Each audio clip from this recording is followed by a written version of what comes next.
Most teams are disempowered, they are abused, and they are used.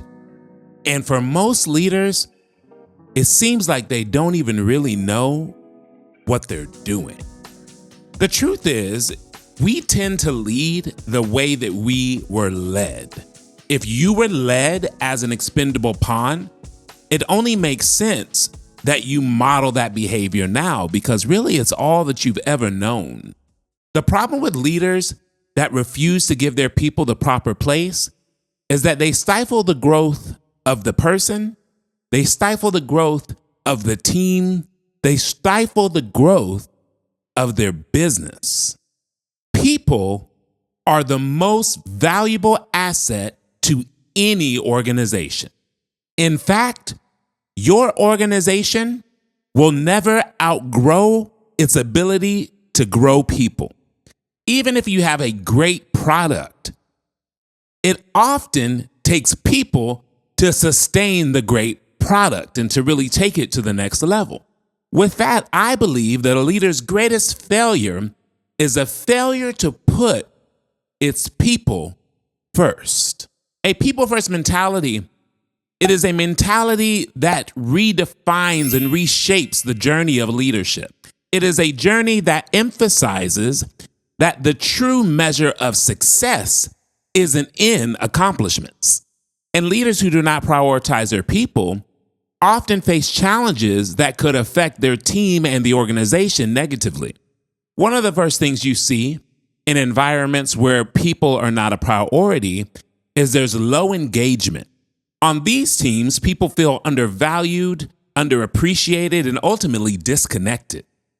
That low engagement lends to higher turnover rates. Employees tend to leave leaders that do not prioritize their well-being. And for the employees that stay, you have decreased morale and motivation. The decreased morale and motivation then leads to a reduced productivity and a subpar performance.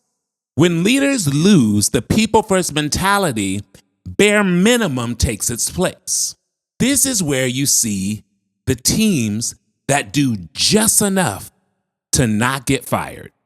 And when there's a culture where everyone is doing the bare minimum, you then have limited innovation and collaboration. So as you see, we're starting to have a chain reaction of bad things, and it's all because the leader has refused to give people its proper place. And it's always funny to me when the leaders who couldn't care less about their team try to force innovation and collaboration. It will never work. Reason being, the lack of a people-first mentality means that there's no creativity and there's a lack of exchange of ideas.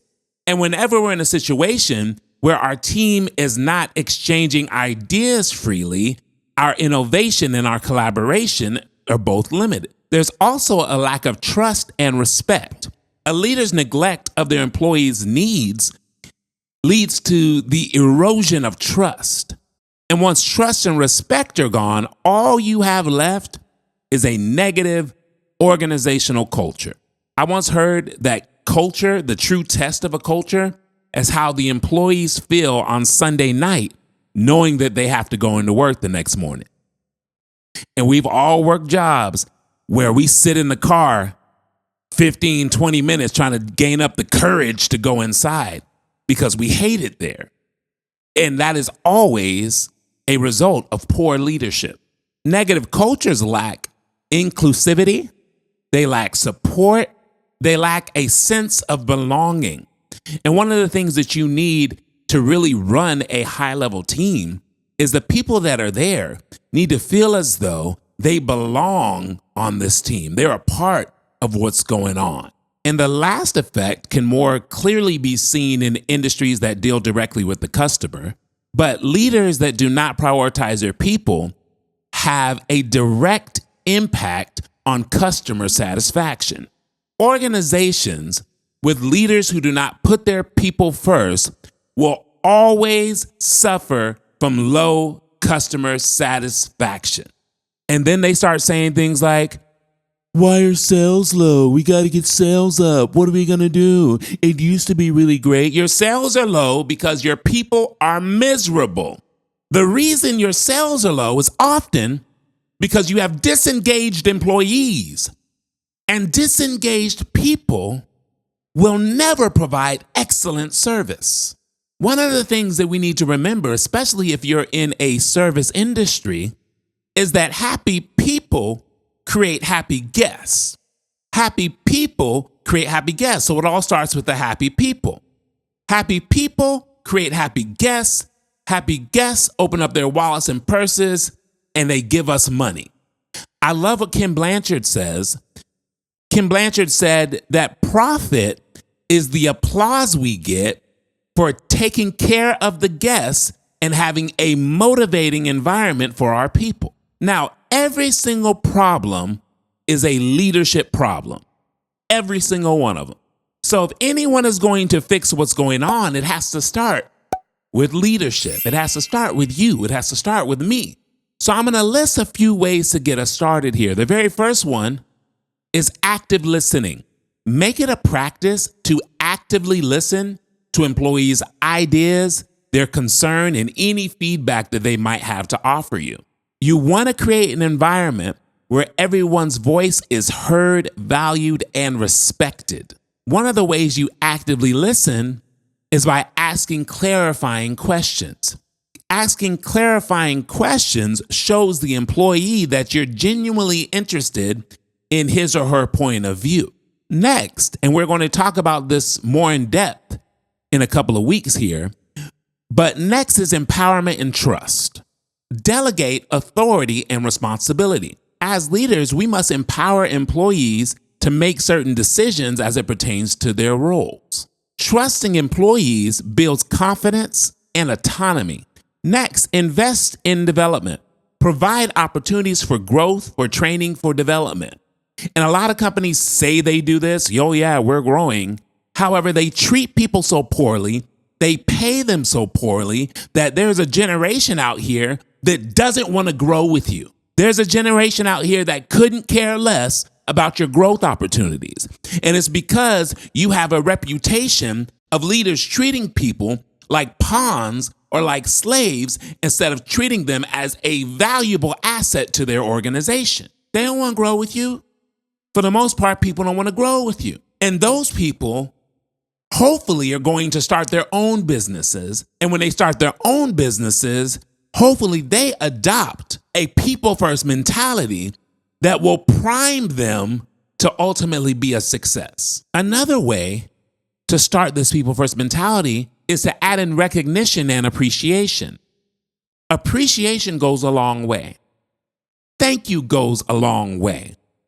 Now, thank you goes a long way, but it don't go all the way. Sooner or later, as a leader, you're going to have to loosen those purse strings because there is verbal, I appreciate you, and then there's a monetary, I appreciate you. But be the leader that is looking for things that are going right.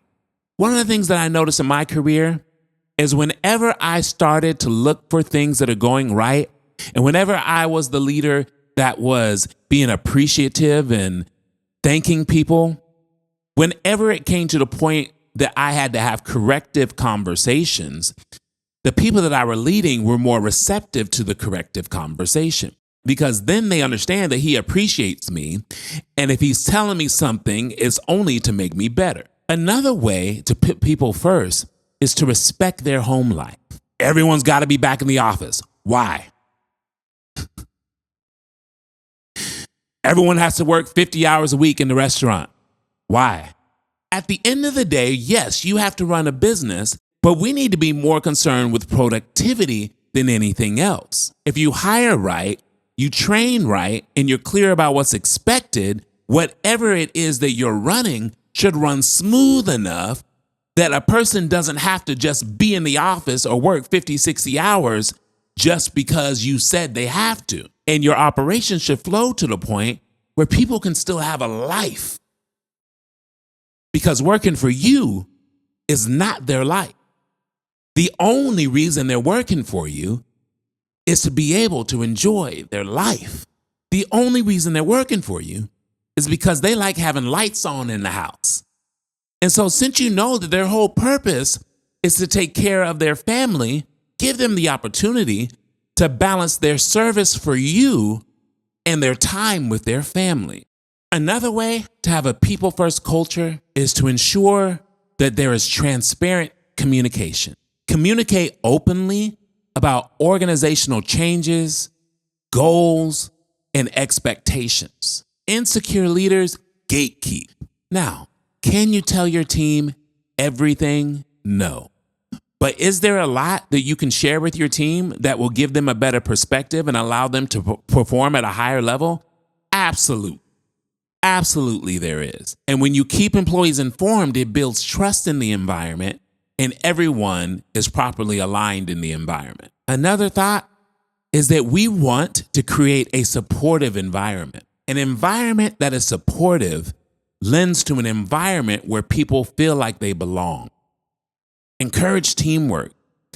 Encourage that we're all in this together. And when I say, don't just say that, because a lot of companies say that, but show that, display that. One of the key things to having this people-first culture is that you need to prioritize the well-being of your team. This means being flexible and adaptable to meeting the ever-evolving needs of your employees. Make sure you're available, make sure you're visible, and respond to their needs.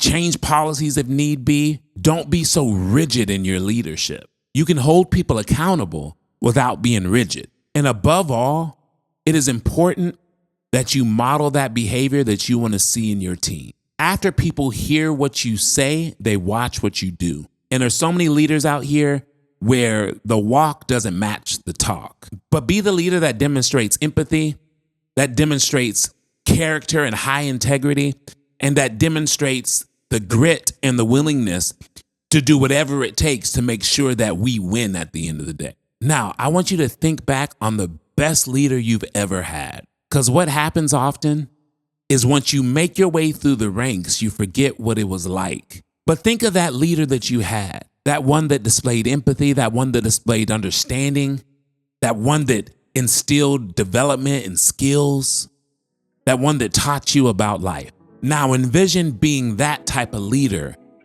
for you and yours. Your commitment to putting people first will not only transform your team, but it will echo throughout your organization. The leadership seat is such an important seat because you have the power to make a difference. One person, one action at a time.